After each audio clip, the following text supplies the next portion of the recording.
बिस्मिल्लाहिर्रहमानिर्रहीम। मैं सुमेरा निसार आपकी होस्ट और आज के जो गेस्ट हैं उनका तारुफ कराने से पहले और अपने टॉपिक के बारे में बात करने से पहले मैं एक छोटी सी स्टोरी आप लोगों के साथ शेयर करना चाहूंगी।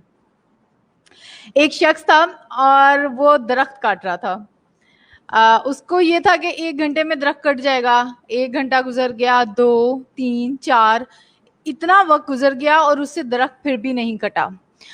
उसके पास से एक शख्स गुजर रहा था, उसने उसकी ये हालत देखी और उसने उससे कहा कि भाई तुम या तो तुम्हारे औजार जो हैं वो उस तरह से शार्प नहीं है या फिर तुम इसको सही तरह से इस्तेमाल नहीं कर रहे हो, तो दोनों में से एक जगह पे खराबी है, इसको थोड़ा सा चेक करो।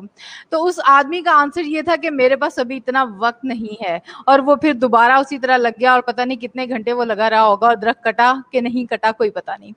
तो यही हमारी डेली लाइफ में कह सकते हैं, प्रोफेशनल लाइफ में कह सकते हैं, इवन के जो स्टूडेंट्स जो ट्रेंड होते हैं, जिनकी स्किल जो स्टूडेंट की एक स्किल्स है लाइक मेमोरी किस तरह से अपनी आपने शार्प रखनी है, किस तरह से आपने इस स्किमिंग और स्कैनिंग करते हुए ज़्यादा डाटा में से एक चीज़ निकाल लेनी है। डिफरेंट टेक्निक्स होती हैं। फिर इसमें इस तरह से हो सकता है कि आपने पेपर की प्रेजेंटेशन कैसे करनी है, आपने जो है वो टाइम प्रेशर को कैसे कंट्रोल करना है। तो ये अगर स्टूडेंट्स में देखते हैं तो भी आपको ये कुछ स्किल्स नज़र आती हैं कि होनी चाहिए। प्रोफेशनल लाइफ में चले जाते हैं तो और ज़्यादा आपको इस तरह की चीज़ों की ज़रूरत महसूस होती है।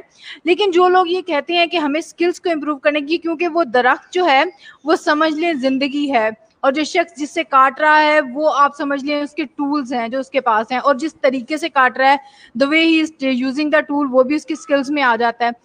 तो अगर हम थोड़ा सा वक्त निकाल के अगर हम अपनी स्किल्स पे काम कर लें, जिस तरह के आज एक स्किल को हम डिस्कस करेंगे यहाँ पे, तो उससे ज़िंदगी आसान हो जाती है, परफॉर्मेंस इंक्रीज हो जाती है, आप ज़्यादा एफिशिएंटली काम कर सकते हैं। तो ये तो हो गया था एक स्टार्ट, और एक ये चीज़ कि क्यों स्किल्स के लिए ज़रूरी है, क्यों हम हर रोज़ एक नई महफिल जमा के बैठ जाते हैं एक नए टॉपिक के साथ, और ज़्यादातर स्किल्स ओरिएंटेड किस्म के हमारे सेशंस होते हैं। तो इसकी वजह ही ये है कि हम चाहते हैं कि वो लोग जो ये समझते हैं कि उनके पास वक्त नहीं, तो मैं उन्हें कहना चाह रही हूँ कि प्लीज़ ज़रा ठहर जाएं थोड़ा सा।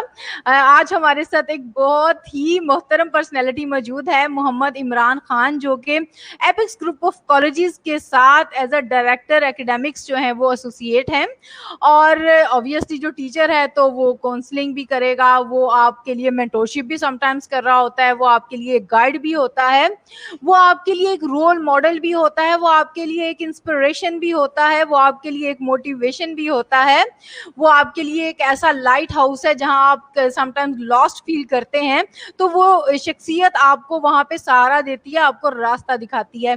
और इमरान खान साहब जो हैं, माशाल्लाह उनका नाम ही बहुत बारोब है इमरान खान साहब।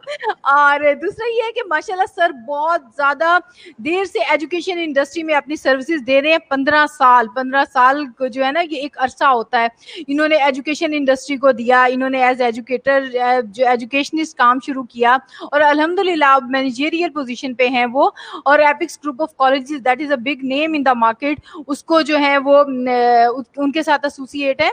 तो आज का जो है वो टॉपिक है कन्फ्लिक्ट मैनेजमेंट। कन्फ्लिक्ट होता क्या है, इसको कैसे मैनेज करते हैं। इससे पहले मैं चाहूंगी कि इमरान खान साहब को हम वेलकम कहें, और आप सब लोग जो मेरे साथ मौजूद हैं, हम मिल के जो है वो इमरान खान साहब को खुशामदीद कहते हैं अपनी ये बैठक में। सर क्या हाल है आपका? जी, अल्लाह का लाख लाख शुक्र। थैंक यू वेरी मच सुमेरा मोस्ट अपने वेलकम सर। इस प्रोग्राम में मुझे इनवाइट करने के लिए।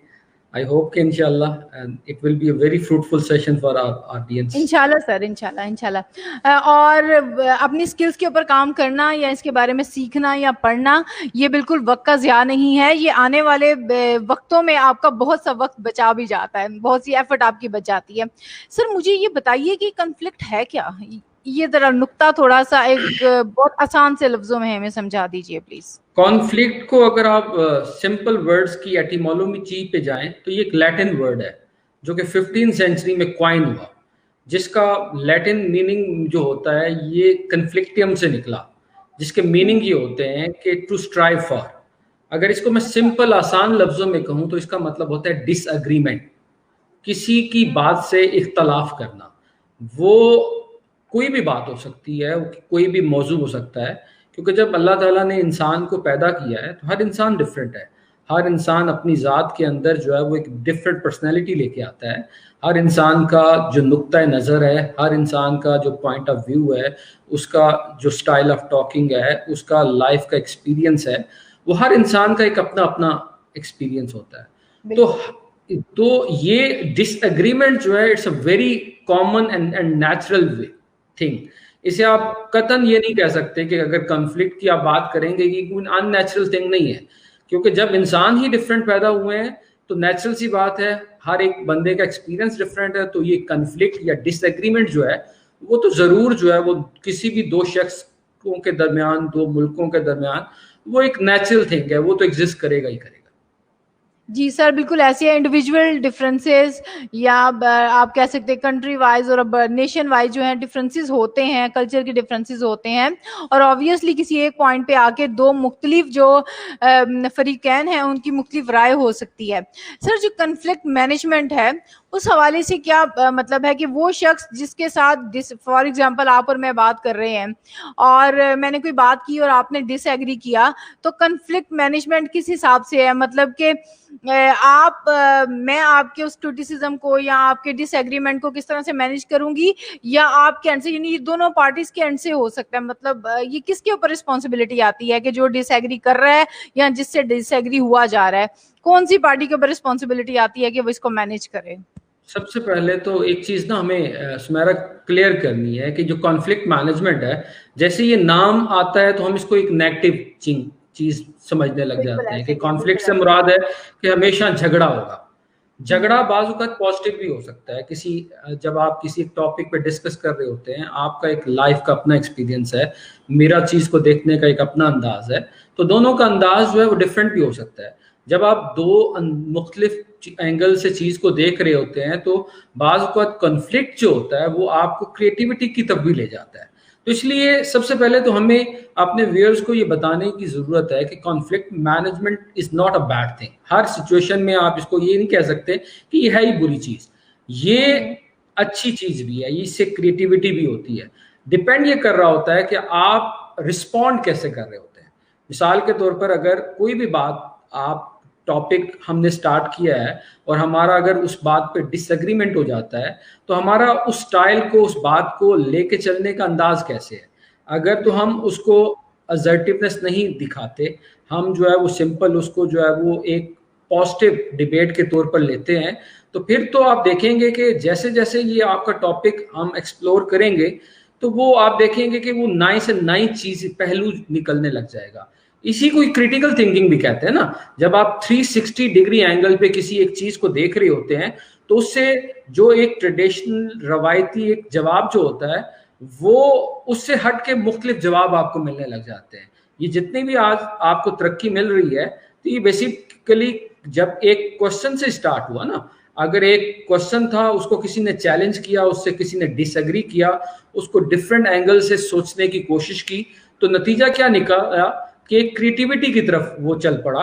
और आज मैं तो इवन इसको ये भी कहूंगा कि ये सारी की सारी हमारी समझने के तरक्की की जो बुनियाद ही है वो स्टार्ट ही डिसएग्रीमेंट से होती है। क्योंकि जब तक आप किसी चीज को चैलेंज नहीं करते, अगर आपने कोई बात की है, मैंने उसको एक्सेप्ट कर ली है, तो वो कभी भी ये नहीं होगा कि वो एक ही रह जाएगा। हाँ, अगर हम उस टॉपिक को, आप अपना एंगल मुझे बताने की कोशिश करेंगी, मैं आपको अपना एंगल बताऊंगा। बाज़ को ये एंगल का फर्क भी बड़ा मैटर कर रहा होता है। मैं बड़ी सिंपल सी एग्जांपल दूंगा कि 6 का हिस्सा जो 6 डिजिट है, अगर आप एक साइड पे मैं खड़ा हूं और दूसरी साइड पे आप खड़ी हो तो मुझे वो वर्ड 6 नजर आ रहा होगा, लेकिन आप जो है वो उस पर शर्त भी लगाने को तैयार होगी कि सर ये तो 9 है। तो इसका मतलब है बात का जो एंगल ऑफ परसेप्शन होता है ना वो बड़ा मैटर कर रहा होता है। वो बिल्कुल डिफरेंट होता है। जी बिल्कुल, चीजें ठीक होती हैं, वो चीज वैसी की वैसी होती है। आप भी अपने अंदाज में ठीक होती हैं, मैं भी ठीक होता हूँ, लेकिन मसला ये है कि हम जिस एंगल से उस चीज को देख रहे होते हैं वो बिल्कुल डिफरेंट होती है। तो अगर तो हम इसे कहते हैं एम्पैथी, अगर हम किसी दूसरे के शू में जाके महसूस करते हैं, जब भी अगर कोई बात आप मुझे करती हैं और अगर मैं आपकी जगह पे अपने आप को रख के सोचता हूँ और मैंने आपसे कोई हार्श बात की है और मैंने महसूस किया अगर ये बात मुझे कही जाती तो मुझे कितना बुरा लगता या कितना अच्छा लगता, तो मसाइल तो फिर पैदा ही नहीं होंगे। मसले तो तब पैदा होते हैं जब आप किसी चीज पे अपना रिएक्शन जो है वो डिफरेंट अंदाज में देखते हैं। आप किसी को सुनने को तैयार ही नहीं होते, सोचने को तैयार ही नहीं होते।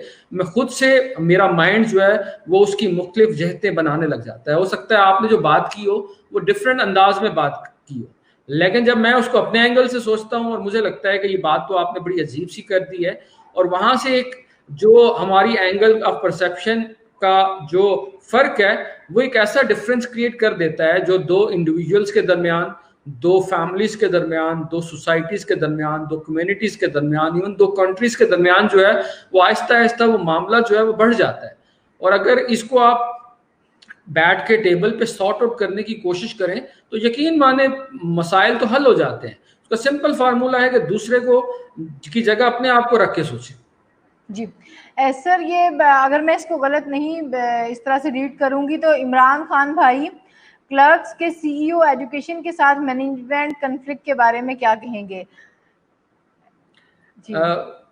क्लर्क्स, इसे क्लर्क्स और सीईओ के जो डिफरेंस की बात कर रहे हैं, क्लर्क्स और सीईओ के डिफरेंस की, मैं इसको किसी ये क्लर्क्स है भी है ये नहीं, मैंने उनसे कंफर्मेशन की थी लेकिन अभी तक मुझे कोई जवाब नहीं आया। मैं इस क्वेश्चन से मेरा ख्याल है जो परसीव ये किया है कि एक सीईओ और जो सबसे छोटे लेवल का एक मुलाजम होता है, उनके जो मुख्तलिफ जो डिफरेंस ऑफ ओपिनियन है उन पे उन्होंने बात, मेरा ख्याल है, क्वेश्चन पूछने की कोशिश की है कि उसको क्या कहेंगे। ये भाईजान, ये कोई आप ये नहीं कह सकते कि ये कोई बहुत बड़ा डिफरेंस है। ये डिफरेंस तो कहीं किसी भी अंदाज से किसी के दरमियान भी हो सकता है। मसला ये है, एक चीज सुमेरा मैं यहाँ बताता चलूं, बड़ी अजीब सी बात लगेगी ये, क्योंकि ये कोई मैथमेटिकल रूल नहीं है जो हम टॉपिक डिस्कस करने जा रहे हैं। इट्स नॉट साइंटिफिक कि मैं कहूं कि इज एम सी स्क्वायर और आप मेरी बात से डिसएग्री करें। It's my point of view, ये मेरी ऑब्जर्वेशन है। मेरी ऑब्जर्वेशन में एक अजीब सी बात आई है कि जैसे जैसे इंसान जो है वो तरक्की करता जाता है, जैसे जैसे उसकी कैपेसिटी बिल्डिंग होती जाती है, वैसे वैसे उसका पेशेंस लेवल बढ़ता जाता है। मैं अपनी इस प्रोफेशनल लाइफ में मैंने बहुत सारे सीईओज को कभी इस तरीके से हाइपर होते हुए नहीं देखा। वो जैसे जैसे आप कोई चीज अचीव करते जाते हैं, क्योंकि मसला ये होता है कि यहाँ जो फर्क होता है वो एंगल का होता है। सीईओ जिस जगह पे बैठा होता है उसको मिसाल के तौर पर आगे आने वाले मसाइल नजर आ रहे होते हैं, लेकिन आप अगर एक शख्स की एग्जांपल देखें, एक शख्स बैठा है पहाड़ की चोटी पे और दूसरा शख्स बैठा है ग्राउंड पे, और उस ग्राउंड के आगे जो है वो ऑब्स्टेकल है, उसे ये नहीं पता कि आगे आगे इशू क्या है। लेकिन जो चोटी के ऊपर बैठा है उसे पता है कि आगे पूरा का पूरा रास्ता है, आगे दरिया है, आगे ये प्रॉब्लम है। अगर वो वहां से बैठे हुए अपने उस तजर्बे की बुनियाद पे अगर आपको गाइड करता है, आपको कोई ना कोई चीज सिखाने की कोशिश करता है, तो वो डिफरेंस क्रिएट होता है। लेकिन वो शख्स क्योंकि उस टाइम उस आने वाली प्रॉब्लम को समझ नहीं रहा होता, तो मेरा ख्याल है इन दोनों का जो बेसिक फर्क है वो कैपेसिटी का है। वो उस पोजीशन का होता है जहां से वो चीज वो देख रहा होता है, जो मसाइल आगे से वो फोर्स ही कर रहा होता है। वो क्लर्क जो है वो बेसिकली नहीं देख रहा होता, वो लॉन्ग टर्म सीईओ सोच रहा होता है और यही शॉर्ट टर्म सोच रहा होता है। तो ये दो मेरा ख्याल है कि ये चीज जो है इन दोनों के डिफरेंस की बाइस बनती है। मेरा ख्याल है ये क्वेश्चन था, अगर यही था तो मैंने इसका जवाब दिया, पता नहीं पूछना क्या चाहते। अच्छा सर, मुझे ये बताइए, आपको लगता है कि क्या जो बिल्कुल लोअर लेवल का एक बंदा होता है उसको ये मौका कभी जिंदगी में पूरी में मिलता है कि वो आर्ग्यू कर सके या किसी चीज के बारे में अपनी राय दे सके? अपने सीईओ को बहुत कम ऐसा कल्चर नजर आता है। अक्सर वो लोग जो है ना, वो वन वे ट्रैफिक चलती है, ऊपर से ऑर्डर्स आते हैं, वो उसको फुलफिल करते हैं। कभी ऐसा नहीं, बहुत कम होता है कोई ऐसा एक्सट्रीम आ गया हो पॉइंट। अदरवाइज क्या होता है, वो बेचारे चुप करके हाँ yes sir yes sir yes sir वाली सिचुएशन होती है। आपको क्या लगता है कि क्या इतना ज्यादा मतलब कंपनीज के अंदर क्या ऐसा कल्चर है कि हर शख्स की बात को अहमियत दी जाए, या अगर कोई शख्स ट्रबल या पेन में है और खास तौर पे वो निचले दर्जे का है तो उसकी वो चीज जो है वो ट्रांसमिट हो और जाए हायर अथॉरिटीज तक? आपको क्या लगता है? ये जो बात आपने कही है ना, ये पर्सन टू पर्सन और कंपनी टू कंपनी वेरी करेगा। जो रवायती कंपनीज हैं, जो ट्रेडिशनल कंपनीज हैं, जहां सेठ कल्चर होता है, जहां डिक्टेटरशिप होता है, तो वो तो कभी भी आपकी बात क्या, वो किसी की भी बात सुनने को तैयार नहीं होते। उनको तो स्टाइल ही यही होता है सेठ का कि जो बात उसने कह दी वही होगी। लेकिन अगर आप आजकल की कंपनीज को देखें, वो fastest growing companies of the world को देखें, जहां जिसकी एग्जांपल आप गूगल ले सकती हैं, आप अमेजन ले सकती हैं, आप अलीबाबा ले सकती हैं, वहां अगर आप देखेंगे तो उनके जो सीईओज होते हैं उनका तो स्टाइल ही डिफरेंट होता है। और आजकल बदलती हुई दुनिया के तकाजा भी यही है कि अगर सीईओ जो है वो फ्लेक्सिबल नहीं होता, क्योंकि आजकल की वर्ल्ड बड़ी जालिम है। अगर यहाँ कोई शख्स बदलता नहीं है तो वो उसको रोंदते हुए चली जाती है। इसकी बेतहाशा एग्जांपल्स हैं, नोकिया की एग्जांपल्स है, कोडक की एग्जांपल्स है। वो जो सेट कल्चर टाइप लोग थे जिन्होंने अपने आप को बदलने की कोशिश नहीं की, जिन्होंने अपने एम्प्लॉयज की या अपने जो नीचे लोग थे उनकी अगर बातें नहीं सुनी, आने वाले वक्त के तकाजों को नहीं सुना, तो उसका नतीजा क्या निकला कि उसको वक्त ने जो है वो रौंद के रख दिया और आज जो है उनका नामो निशान नहीं होता। तो मेरे ख्याल में आज के दौर के अंदर जो सही मायनों में सीईओ होता है, जो सही अपनी कंपनीज को लेके जा सकता है, वो हर एंगल को देख रहा होता है। वो ना सिर्फ सीख रहा होता है बल्कि सबसे इंपॉर्टेंट जो वेटेज वो दे रहा होता है वो सबसे पहले अपने कस्टमर को और उसके बाद अपने एम्प्लॉयज को। जो शख्स इन दो चीजों को वेटेज दे देता है तो वो यकीन माने कि उसकी कंपनी की प्रोग्रेस कोई रोक ही नहीं सकता। सर, जब कॉन्फ्लिक्ट मैनेजमेंट की बात आती है तो फर्ज करें जैसे कि आपने कहा कि अगर कोई आपके साथ डिसएग्री करता है तो आपको मतलब उसको किसी तरह से मैनेज करना है। फॉर एग्जांपल मैं आपसे ये कहती हूँ कि सर हमसे कोई एग्जांपल ऐसी शेयर करें इन द रिसेंट पास्ट के आपके साथ कोई ऐसा कॉन्फ्लिक्ट हुआ हो और आपने उसको कैसे मैनेज किया। हमारे साथ तो बेशुमार जो है वो इस तरह के वाकयात होते हैं, क्योंकि मैं एजुकेशन से बचता हूँ। जब हम इस फील्ड में होते हैं तो हमारी जो बच्चे जो हैं, क्योंकि मैं जिस कॉलेज में हूँ अल्हम्दुलिल्लाह कोई 10,000 बच्चा जो है वो उससे मुंसलिक है, जुड़ा हुआ है। क्योंकि जैसे अथॉरिटी होती है तो लोग जो नीचे जो होते हैं उनकी एक्सपेक्टेशन ये होती है कि वो हायर अथॉरिटी के पास जाए। तो मैं आपको एग्जाम्पल शेयर करता हूँ। जब मैं प्रिंसिपल था तो कई बेशुमार ऐसे केस थे। मैं एक केस आपको बताता हूँ। एक शख्स जो है वो, जब भी आप यकीन माने, इसके अंदर मैं साथ साथ ये भी बताऊंगा कि आपने उसको टैकल कैसे करना है उस बिल्कुल सर, हम ऐसे चाह रहे हैं। अब देखिए, एक शख्स है, उसके साथ उसे कोई प्रॉब्लम हुई है, किसी टीचर ने उसके बच्चे को मारा है या उसको फी का चालान जो है वो डबल चला गया है, कोई भी ऐसा इशू हुआ है। वो शख्स जो है वो इंतहाई गुस्से में घर से निकलता है।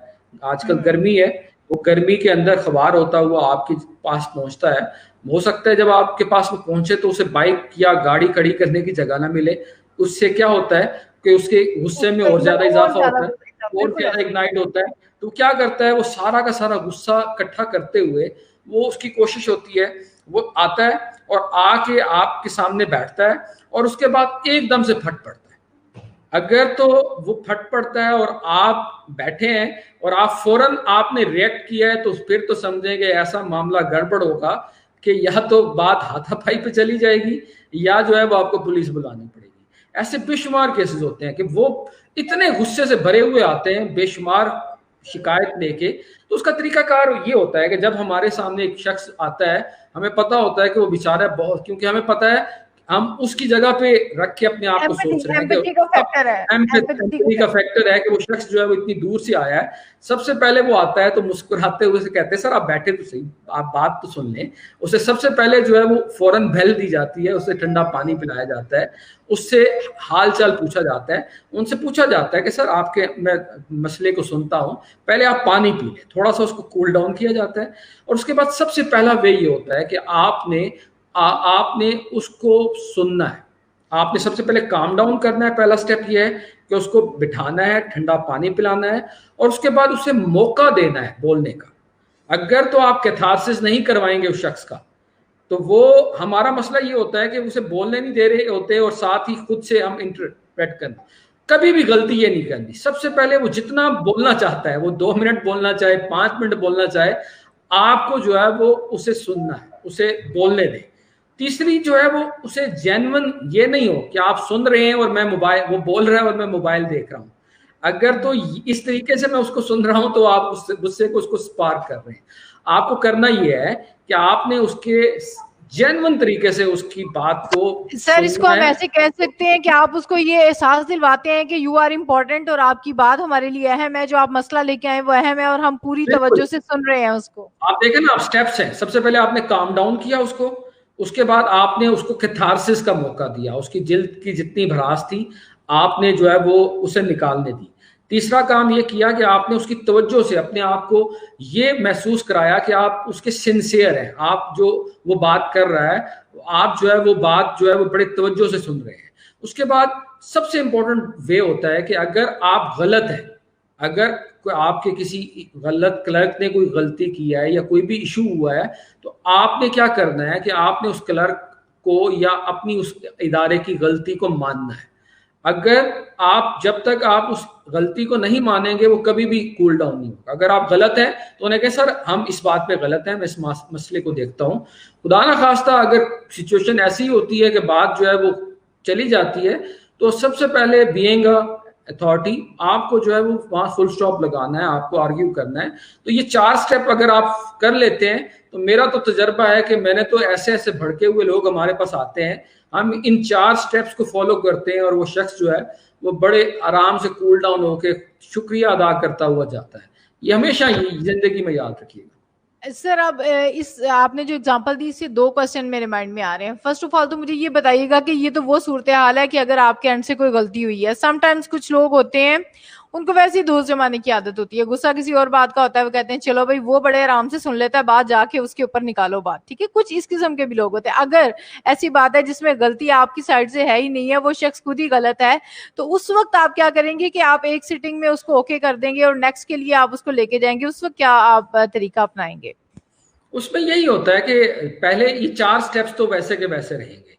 इन 4 स्टेप्स को तो आपने फॉलो करना ही करना है कि आपने काम डाउन करना है, आपने उसको बोलने का मौका देना है, आपने उसको जेन्युइन अपने ईयर्स देने हैं, जेन्युइन आपने सिंसेरिटी शो करते हुए उसको जेन्युइन ईयर्स देने हैं और उसके मसले को जो है तवज्जो से देखना है कि इशू कहाँ है उसको, क्योंकि इसमें कोई दूसरा हल है ही नहीं। हाँ, अगर एक शख्स ये जहन बना के आया है कि उसने आपकी बात माननी नहीं है तो आप टाइम लेते हैं, फिर आप क्या करते हैं, आप कोशिश करते हैं कि उसको दूसरी मीटिंग में ले जाएं, उसे तीसरी मीटिंग में ले जाएं, उससे आप टाइम लेते हैं। तो जब जैसे जैसे आप टाइम लेते हैं तो वो मसला आपका हल होने लग जाता है।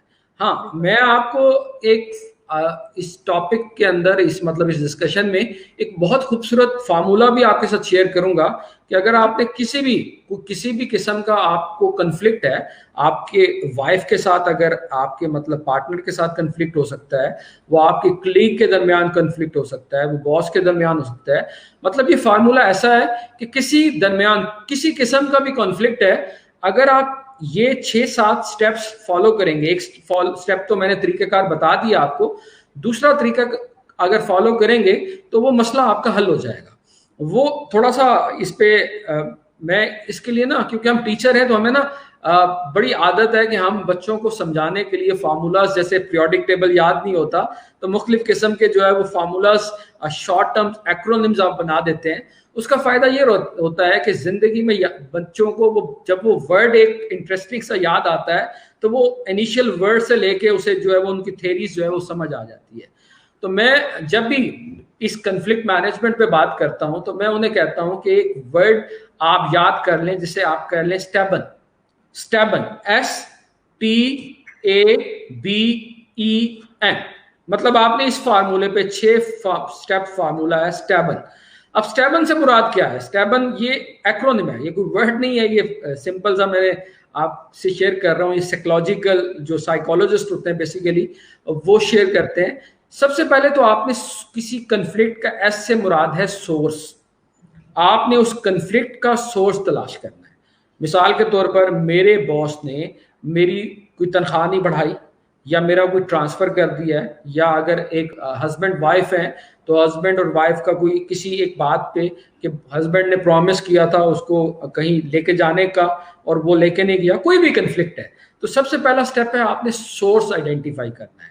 तो इस केस में मिसाल के तौर पर अगर बॉस और आपका कन्फ्लिक्ट है तो आप देख लें कि आपका जो सोर्स है वो बॉस है, या आपका कन्फ्लिक्ट जो है वो ट्रांसफर का इशू है, तो आपका जो कन्फ्लिक्ट का सोर्स है वो आपका एस सोर्स है। जो काज है, बेसिक काज है, जो वजह सबसे पहले हमारे यहाँ मसला अजीब सा, सुमेरा मैं आपसे बताऊं कि अगर आप एक क्वेश्चन ये कर लेना कि कोई भी अगर इशू हुआ है तो आप ये क्वेश्चन कर लें कि ऐसा क्यों हुआ है, उसकी सोर्स अगर तलाश कर लें तो बहुत सारी चीजें आपको उसकी तरफ लेकर नहीं जाती। तो इसलिए सबसे पहले तो सोर्स देखें। उसके बाद दूसरी चीज होती है जिसे आप कहते हैं, टी से मुराद है टाइम एंड प्लेस। ये बड़ा खूबसूरत सा फार्मूला है। बाज़ का सुमेरा ऐसा होता है कि पर्सन भी ठीक होता है। मुझे अगर किसी शख्स से गिला है, मुझे आपसे अगर गिला है, और आप राइट पर्सन है, एक फार्मूला याद रखिएगा, राइट पर्सन, राइट टाइम और राइट प्लेस। बाज़ का ये होता है कि बंदा ठीक होता है जिसे आपने बताना होता है, लेकिन राइट वक्त नहीं होता। आप जैसे अभी आई हैं, अभी आप बैकग्राउंड में मुझे बता रही थी जिस कंडीशन में अगर आप आई हैं, आपकी गाड़ी लगी, आप जल्दी में थी, उस कंडीशन में अगर आपसे कोई बात करता तो वो राइट टाइम नहीं था। जितनी भी इंपॉर्टेंट डिस्कशन होती तो आपके लिए, क्योंकि आपने ये शो शुरू करना था। सर मैंने भी इसीलिए थोड़ा सा 5 मिनट का ब्रेक लेके अपने हवास बहाल किए। मैंने आपसे इसीलिए सॉरी किया कि सर अगर मैं उस वक्त आती तो शायद मैं आपको किसी और तरह से इंट्रोड्यूस करवाती। हो सकता है मैंने आपसे ये शो की बात करनी होती या किसी भी बात की, लेकिन आप जल्दी में होती। आप बंदा ठीक था लेकिन पर्सन ठीक नहीं था। बाज़ का बंदा भी वही होता है, टाइम भी ठीक होता है, लेकिन प्लेस ठीक नहीं होती। आप जो है वो किसी से बॉस से बात कर रहे हैं और बॉस जो है वो अपने दोस्तों के साथ जो है वो महफिल में खड़ा है, और आप जाके वहाँ बॉस से बात करते हैं, सर आपने ये क्या ज्यादती कर दी।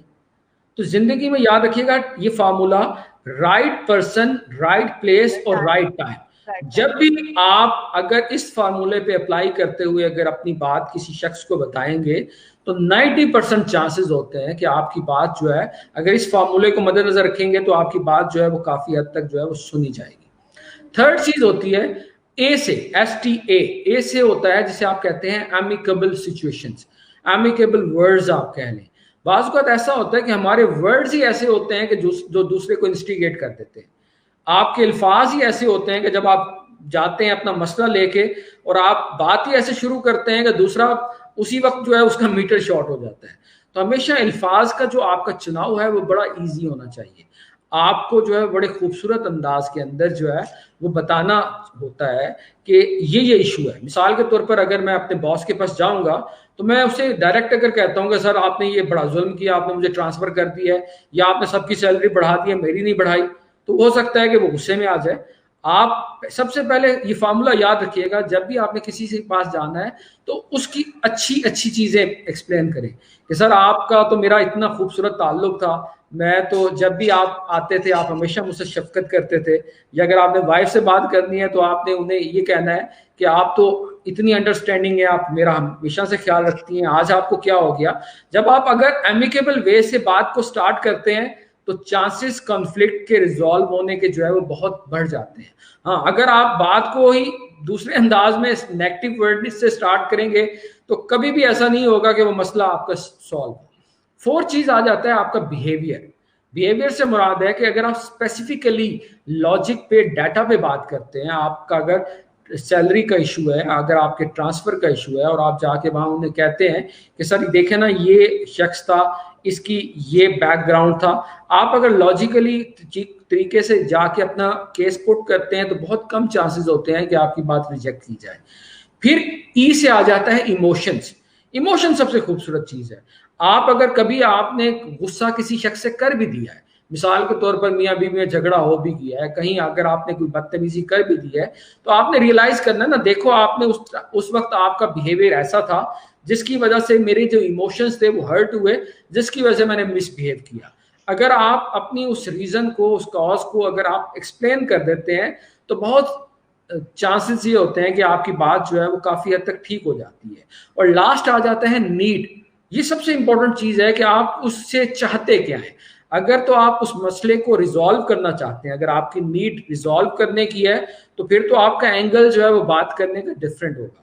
अगर आप उसको रिजॉल्व करना नहीं चाहेंगे, अगर आपकी ही विल नहीं है, तो जिंदगी में याद रखिएगा कभी भी मसला हल नहीं होगा। तो ये खूबसूरत एक साइकोलॉजिस्ट फार्मूला है स्टैबन का। कोई किसी किस्म का फार्मूला है सुमेरा, इसको आप अप्लाई करके देखिएगा।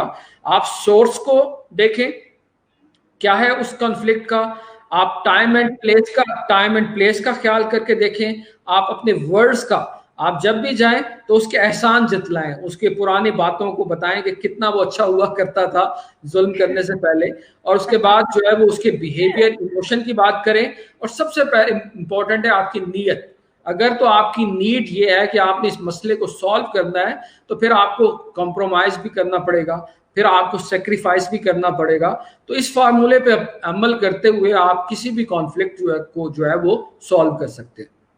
जी सर, ये एक क्वेश्चन है मरिया की तरफ से, वो कह रही है कि sir how we can use our needs और wants as a tool for conflict management skilfully and effectively.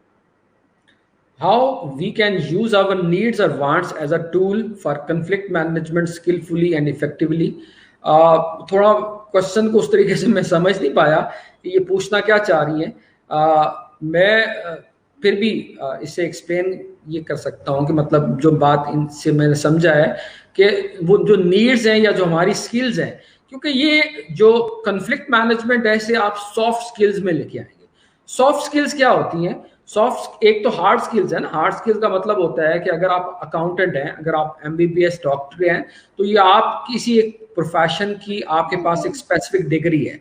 लेकिन सॉफ्ट स्किल बेसिकली आप क्या हो सकता है, उस प्रोफेशन से आपका डायरेक्ट ताल्लुक नहीं होता, लेकिन ये स्किल्स ऐसी होती हैं जो आप अपनी पर्सनैलिटी के अंदर इनकलकेट करते हैं। आप जैसे ही इनकलकेट करते हैं तो इनडायरेक्ट जो है वो उसका ताल्लुक जो है वो आपका जो है वो आपकी जॉब के ऊपर बहुत खूबसूरत पड़ता है। तो ये कॉन्फ्लिक्ट मैनेजमेंट एक ऐसी स्किल है कि अगर आप अपने पर्सनैलिटी के अंदर इसको लेके आ जाते हैं तो बेशुमार आपके मसाइल होते हैं, आपके ऑफिस के मामलात हैं, मियाँ बीवी के ताल्लुकात हैं। अगर आप इसको एक स्किल के तौर पर समझ के इसके ऊपर काम करेंगे और इसको with the passage of time आप सीखेंगे, देखेंगे कि क्या क्या इश्यूज हैं, या जो दो चार चीजें मैंने आपको दो टूल सिखाए हैं बताने की कोशिश की, अगर आप उस पर गौर करेंगे तो आप देखेंगे इसको एज अ स्किल लेंगे। और स्किल से मुराद है जितनी ज्यादा आप इसको प्रैक्टिस करेंगे उतना आप इसके अंदर जो है वो और ज्यादा आप मास्टर होंगे। तो इसलिए एज अ स्किल अगर आप इसको काम करेंगे तो आपकी जो सक्सेस के चांसेस हैं वो आपकी पर्सनल लाइफ में भी, आपकी प्रोफेशनल लाइफ में भी वो बेहतर से बेहतर होते जाएंगे। सर एक लास्ट क्वेश्चन है और उसके बाद मैं चाहूंगी कि हम इसको क्लोज करें। देखिए ये हमने वो सब काम किया जिसमें हमारी मुकम्मल कोशिश है कि हम मसले को हल करें, हम कॉन्फ्लिक्ट को मैनेज करें, हम दूसरे शख्स की जगह पे जाके एम्पैथी का फैक्टर यूज करते हुए हम सिचुएशन को सॉल्व करें। लेकिन समटाइम्स ऐसे होता है कि जब आप एक चीज देखें, ये ऐसे हो सकता है कि अगर आपका कोई क्लाइंट है जो एक या दो दफा, तीन दफा, चार दफा आपसे मिला है, जैसे कि आप जब वहां बैठे होते हैं अपने ऑफिस में तो अक्सर लोग आते होंगे, तो उनका कोई मसला होगा, आपने इस तरह से हल कर लिया, ठीक हो गया। अब ये होता है कि समटाइम्स कोई आपका बहुत करीबी होता है और वो कहते हैं कि वो इतने भी ज्यादा आप नरम ना बने कि कोई आपको निचोड़े और बस काम खत्म करे। तो वो वाली बात है कि अगर आप इतना ज्यादा लीनियंट होते जाएंगे, सम सिचुएशंस में ऐसे होता है कि अगला बंदा फिर उसको फॉर ग्रांटेड लेने लग जाता है। वो कहते हैं कुछ भी है, इसने कौन सा आगे से कुछ कहना है, इसने तो चीजों को मैनेज करना है। तो आप मुझे क्या इस बारे में आपकी क्या राय है कि क्या कई दफा ऐसे शख्स के साथ जो कि जानबूझ के इस चीज को का एडवांटेज ले रहा हो, क्या उसके साथ बार बार इतना लीनियंट होना ओके है या उसके लिए हमें थोड़ा सा और रवैया इख्तियार करना चाहिए? इसके लिए मेरा एक थ्योरी है बहुत मशहूर जो 1974 में पेश की गई, जिसे कहा जाता है टॉमस किल्समैन थ्योरी। अगर कोई भी इसे गूगल के ऊपर सर्च करेगा तो उसके एक कन्फ्लिक्ट मैनेजमेंट के ऊपर ये खूबसूरत सी थ्योरी मिलेगी। उसमें दो चीजें होती हैं, एक होती है असर्टिवनेस और एक होती है कोऑपरेटिवनेस। असर्टिवनेस से मुराद होता है कि आप अपनी बात पे डट जाते हैं, आप अपने आप को कहते हैं कि जो मैंने एक दफा कह दिया वो ठीक है। और दूसरी चीज होती है कोऑपरेटिवनेस, कि आप मतलब लीनियंट भी होते हैं लेकिन आप दूसरे के एंगल से होते हुए जो है वो आप जो है वो देखते हैं कि कोऑपरेटिवनेस। अब इसमें चार चीजें होती हैं, अगर मैं इसको दो दो जोड़े के हिसाब से बात करूंगा। अगर आप असर्टिवनेस की बात करेंगे तो आपने एक चीज जिंदगी में याद रखना है कि चाहे आप शख्स जितने भी हो जाए, लेकिन आप कोई भी बात आपने ऐसी नहीं करनी कि आप जिससे दूसरे की इज्जत नफ्स जो है वो मचरू हो। आप उसके लिए उसका पहला हल ये होता है कि आप अगर कोई ऐसा कन्फ्लिक्ट हो जाता है तो आप पहला हल ये होता है कि आप जो है वो अवॉइड करते हैं उसको। उसमें पहला जो फॉर्मूला है, आप जो है उसको अवॉइड करने लग जाते हैं। और इसके मुकाबले में जो दूसरा जो होता है, एक तो आप ये है कि उससे अवॉइड हो जाते हैं, दूसरा ये हो जाता है कि आप उससे कोलैबोरेट करते हैं। कोलैबोरेट से मुराद होता है कि आप देखते हैं कि दोनों की सिचुएशन क्या है, क्योंकि कोई भी अगर कन्फ्लिक्ट है ना, अगर मिसाल के तौर पर दो लोगों के दरमियान कोई प्रॉब्लम हुआ है, कोई झगड़ा हुआ है, और मुझे उन्होंने एज अ मॉडरेटर जो है वो नामजद कर दिया है और मुझे ये बताया है कि आपने इन हम दोनों के दरमियान का जो है वो फैसला करना है, तो सबसे पहले तो ये क्वेश्चन ये देखना है क्या दोनों शख्स जो है वो मुझे एज अ मॉडरेटर मानने को तैयार है। अगर दोनों शख्स ही मुझे एज अ मॉडरेटर, अगर मुझे एक भी किसी पार्टी का मुझ पे एतबार नहीं है तो मैं कभी भी अपना रोल प्ले नहीं कर सकता। इसलिए सबसे पहले आपने अपना रोल जो है वो ये देखना है। उसके बाद हमेशा जिंदगी में याद रखिएगा, अगर तो आप विन विन सिचुएशन की बात करेंगे, एक है विन और लूज। हाँ, अगर आपके पास एक शख्स आया है और आप अपना नुकसान करके उसका फायदा करते हैं तो ये भी एक स्टाइल है, ये भी एक स्टाइल है कि आप इस स्टाइल में भी काम कर सकते हैं। लेकिन जो पॉपुलर स्टाइल होता है, जो सबसे इंपॉर्टेंट कहा जाता है, उसे कोलैबोरेटिंग कहते हैं। एक है कॉम्प्रोमाइजिंग और एक है कोलैबोरेटिंग। कॉम्प्रोमाइजिंग से मुराद ये होता है कि आप अपनी राइट्स जो है वो किसी के दूसरे के लिए छोड़ देते हैं और कह देते हैं कि भाई मैंने हार मानी और आप जीत गए। कोलैबोरेट से मुराद ये होता है कि आप दोनों की सिचुएशन को देखते हैं, आप दोनों की विन विन सिचुएशन को देखते हैं। जब अगर आप कॉन्फ्लिक्ट का फैसला करते हुए ये देखते हैं कि दोनों पार्टीज का फायदा हो, दोनों की जो है वो बात का एहतराम किया जाए, जब आप ऐसी बात करेंगे तो मेरा नहीं ख्याल कि आपका लीनियंट बात होनी चाहिए, लेकिन आपकी बात के अंदर लॉजिक ऐसी होनी चाहिए, आपकी आर्गुमेंट्स ऐसे होने चाहिए जिसमें अगर दोनों का फायदा होगा तो मोस्टली केसेस में लोग जो है वो आपकी बात मान लेते हैं। जी मिस्टर जुवैद इकबाल साहब, मैं सोच रही हूँ कि अगर ऐसा हो सिचुएशन कि वो आपकी बात ही ना सुने और उसने ये ठानी हो कि मैं ही ठीक हूँ, तो फिर मेरे ख्याल से सर मैं चाहूंगी कि आप इसमें अपना इनपुट दें कि वो हमारे पास सिचुएशन होती है ना फाइट और फ्लाइट, तो फिर वहां खड़े होकर फाइट करने या कन्विंस करने या कन्फ्लिक्ट को मैनेज करने से बहुत बेहतर है कि आप अपनी फ्लाइट लें और अपना रास्ता चेंज कर लें। जी जी बिल्कुल, जी बिल्कुल, जी जी बिल्कुल ऐसे ही है। सर मैं चाहूंगी कि आप हमारे व्यूअर्स के लिए कोई मैसेज दें जो उनके लिए एक टेक अवे हो। मैं मैसेज यही दूंगा कि ये कॉन्फ्लिक्ट मैनेजमेंट एक बहुत ही खूबसूरत स्किल है। अगर आप इसको अपने अंदर इनकलकेट करते हैं तो बहुत सारे मसाइल, क्योंकि ये डिपेंड कर रहा होता है आपके ऊपर। मिसाल के तौर पर एक शख्स है, उसने आके आपको बुरा भला कहा है और ये डिपेंड ये आप पे कर रहा होता है कि आपने उसको कैसे फील किया। हो सकता है कि आपने मुझसे कोई बुरी बात कही है और मैं अपने आप को पूरा दिन ही खराब कर लूं, मैं सोची जा रहा हूँ, खुद से सोची जा रहा हूँ। कहा जाता है कि गुस्सा एक ऐसा अंगारा है जो आप दूसरे की गलती की वजह से अपनी हथेली के ऊपर रख लेते हैं। तो इसलिए ये आप पे डिपेंड करता है। आपने अपने इमोशंस को एक दफा, अगर खुदा ना खास्ता अगर आप कभी गुस्से में आते हैं तो एक लम्हे के लिए एक रूल है 30 सेकंड रूल। आप कोई भी जवाब देने से पहले अगर 30 सेकंड का पॉज डाल लेते हैं तो और सोचते हैं कि आप ऐसा कैसे क्या बिहेव कर रहे हैं, तो बहुत सारे केसेस के अंदर जो है अगर ये 30 सेकंड का रूल आप अपनाते हैं तो वो बात जो है जो फौरन आपने कही है या 30 सेकंड के बाद कहेंगे तो उसका बहुत ज्यादा फर्क होता है। तो मैं अपने व्यूअर्स को यही कहूंगा कि कॉन्फ्लिक्ट मैनेजमेंट पे काम करें। अपने कभी भी किसी को ये मौका ना दें कि वो जब भी आए और आपके आके मूड को खराब करके चला जाए। आपको अपने इमोशंस पे इतना कंट्रोल होना चाहिए। ये गुस्से में आना बेसिकली हार्मोन्स की वजह से ना, इसका मतलब है हार्मोन्स जो है वो आपको अपना गुलाम बना लेते हैं। जब चाहे हार्मोन्स जो है वो आपको कंट्रोल कर लें। तो गुस्सा तो ऐसी चीज है जिसका वजूद ही नहीं होता, ये basically in the absence of peace ही होता है ना। इसलिए किसी को ये मौका ना दें, अपने पर्सनैलिटी के ऊपर काम करें। और सबसे इंपॉर्टेंट जो मैसेज मेरा है वो है माफ करने की आदत डालें। यकीन माने जिंदगी में जब आप किसी को माफ कर देते हैं, चाहे इस आप हक पे होते हुए अगर किसी को माफ कर देते हैं, तो जो दिली इत्मीनान आपको मिलता है वो इत्मीनान जो है वो दुनिया का सबसे अनमोल खजाना होगा जिसे आप हमेशा एंजॉय करते रहें। जी इसमें ये है कि हमारे साथ होमी असलम है और उन्होंने कहा है कि जो CSS के लोग होते हैं या पब्लिक सर्विस कमीशन के, वो लोग ऐसे होते हैं कि वो किसी और की बात नहीं सुनते या थोड़े अड़ियल मजाज होते हैं। तो उस हवाले से मिर्जा इकबाल साहब भी उनकी हाँ में हाँ मिला रहे हैं और लगता है ये दोनों एक ही किस्म के लोगों से तंग हुए हुए हैं। तो सर मुझे ऐसे लगता है कि तमाम स्किल्स आपस में इंटरलिंक्ड है। लाइक अगर कॉन्फ्लिक्ट मैनेजमेंट की बात करते हैं तो आपको थोड़ा प्रेशर को को भी बर्दाश्त करने की हिम्मत होनी चाहिए।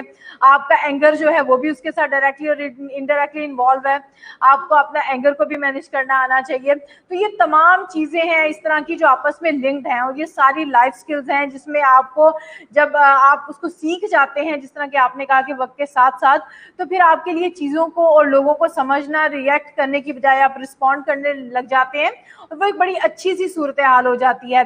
मोहम्मद एहसन साहब ने अपना जो है वो पॉइंट ऑफ व्यू हमारे साथ शेयर किया है कि एतदाल पसंदी होनी चाहिए। अगर आप एक थर्ड पार्टी हैं और दो लोगों के दरमियान फैसला करवा रहे हैं तो दोनों साइड्स को सुने और फिर जो है इन्वेस्टिगेशन करने के बाद कोई फैसला दें। बिल्कुल ऐसे है, और मैं बहुत शुक्रिया करना चाहूंगी अपने तमाम व्यूअर्स का, इंतहाई भरपूर तरीके से आप कह सकते हैं कि हिस्सा लिया और सेशन बिल्कुल बहुत